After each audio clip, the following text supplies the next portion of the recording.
Chapter 2. Under the Sakura Tree. The Kazakuden Palace of Light and Shadow stood between the two great cities, Amushiro and Tsukuyomi. Its gardens were filled with sakura and stone, its training halls lined with gold and obsidian. At its heart, Kagetsu trained in silence. The courtyard was divided in two. On one side, Sirin, the Tenchi master of swordsmanship, paced like a hawk. His white robes trailed in the wind, his eyes sharper than any blade. On the other, Daisuke, the Tengu mage of dark magic, stood beneath a torii gate. Shadows curled faintly around his feet like restless mist. Kagetsu stood between them, breath steady, shoulders tight. He paid close attention to both.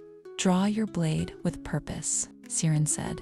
"Let them see your strike before they even blink." Daisuke calmly said, "Or don't give them time to see anything at all." Their teachings clashed, but neither raised their voice. Kagetsu stepped forward, mimicking Sirin's kata. His grip was precise, his stance firm until the final motion faltered. The tip of his training blade wavered. Sirin didn't scold him. He only narrowed his eyes. Daisuke crossed his arms. "You're thinking again." Kagetsu turned toward him, uncertain. "Isn't that the point?" "Not with magic," Daisuke said. "You don't control the moon. You let it pass through you." He raised his hand. Dark magic shimmered in his palm like cold fire. "Try again. Don't grip it, invite it." Kagetsu extended his hand, closed his eyes. He reached inward for the lunar current he sometimes sensed deep beneath his ribs, cold, silent, distant. He reached for it. It didn't answer. A single spark appeared, then vanished.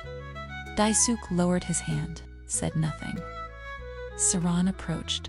He placed a hand on Kagetsu's shoulder, firm but not cold. "The blade is still sleeping, that's all." Kagetsu didn't respond. His fingers curled tighter around the hilt. He wasn't angry. He was just tired of not being good enough. At the edge of the courtyard, Arimi stood near the wall, scroll pressed to her chest. She watched him, not with judgment, but worry, as if she wanted to speak, but held back. Kagetsu exhaled. A boy between gods, a student between two paths, and a silence that belonged to neither. Scene 2. Kagetsu didn't return to his chamber after training. Instead, he wandered the shadowed halls of the Kazakuden. He walked slowly. His breathing was steady, but hollow like someone moving for the sake of moving. He said nothing. His expression didn't shift. Behind him, light footsteps followed. Arimi clutched her scroll to her chest. She wasn't hiding, just keeping her distance. Unsure if she should speak, she did anyway. "You were close, you know. I saw it." The spark almost formed. Kagetsu didn't, replied. She walked a little faster until she was beside him. "Daisuke-sama expects too much. You're doing more than fine." Kagetsu kept walking. Arimi tilted her head slightly, trying again. Sirin-sensei looked impressed. "I think he was hiding it behind his usual stern face. You know the one." Still, Kagetsu said nothing. His gaze remained forward. Arimi's voice softened. "Are you upset with me?" Kagetsu stopped, for just a breath. Then quietly, "No." He didn't explain. He just resumed walking. Arimi followed, this time not speaking. They passed beneath an open corridor. Moonlight filtered through the sakura branches above. One petal drifted down. Arimi caught it in both hands, like it was sacred. "When I was younger, I used to think sakura petals were messages from the gods." She turned the petal over in her palm and held it out toward him. "Here, maybe this one says, 'Try again tomorrow.'" Kagetsu slowed. He didn't take the petal, but he looked at it. That was enough. Arimi smiled a little. He walked on again, and she didn't follow this time.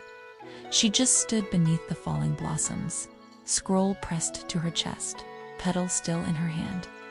Scene 3. That night, the Tsukihi garden shimmered beneath twin lights, moon above, lanterns below. The air was still, but not silent. It felt like the world was listening. Kagetsu stood alone beneath the branches, their blossoms barely stirring. His sandals were off. The stones beneath his feet were cold. His eyes drifted, but didn't see.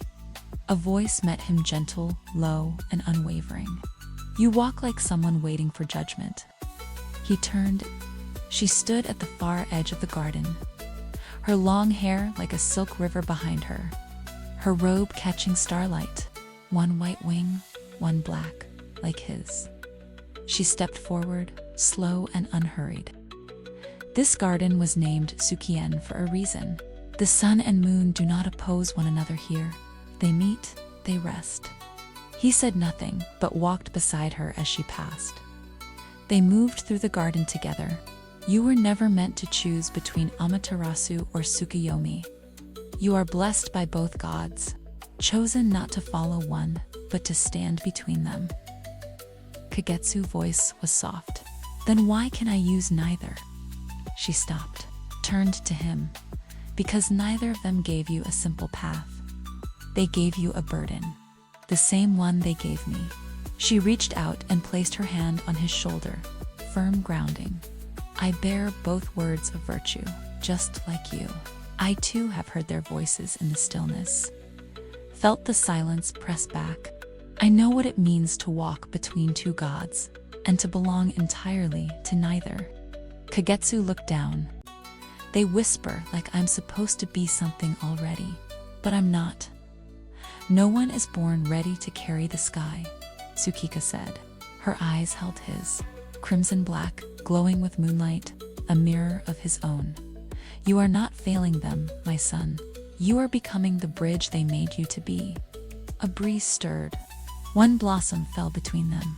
She caught it without looking. Fate and grace do not bloom in haste. They root themselves deeply and break the ground beneath them. She let the petal go. It drifted. Until then, you walk forward, not alone, never alone. She turned back toward the inner palace. Then, with a faint smile, she said, "And maybe drink your night tea. It helps." Scene 4. Later that night, Kagetsu returned to the garden alone. The Tsukihi was quieter now. Even the breeze had stilled. Moonlight painted the stones in silver, and the blossoms above drifted down like falling silence. He sat beneath the largest Sakura tree, the one near the koi pond. His sandals lay beside him. His hands rested in his lap, fingers still aching from the day's training. He didn't try to focus, didn't force himself to meditate or practice. He just breathed. Let the quiet in. You are blessed by both gods. You are the bridge they made you to be. His mother's words echoed softly in his chest. He picked up a single petal that had landed. It landed on his foot and turned it in his fingers. Fragile, pink. Was that what he was? Something delicate the gods had pressed their names into. No, he didn't believe that, not fully. But he still didn't know what he believed. He looked at his own reflection in the pond, barely visible in the moonlight. The eyes that stared back weren't afraid, but they weren't ready either. He was tired of being told he was chosen, tired of being a vessel for divine purpose. But for the first time, maybe he wasn't alone in that. His mother carried the same weight, the same wings, the same silence between stars, and tomorrow there would be more. Training, words, expectations. Maybe even someone new. A name he hadn't heard yet, a blade he hadn't seen. He didn't know what was coming, but he could feel it. Something approaching. Like a shift in the wind before a storm. He placed the petal on the water and watched it float away. Then he stood, quiet, unshaken. The gods could wait, but he would be ready. Subscribe for next chapter and more content.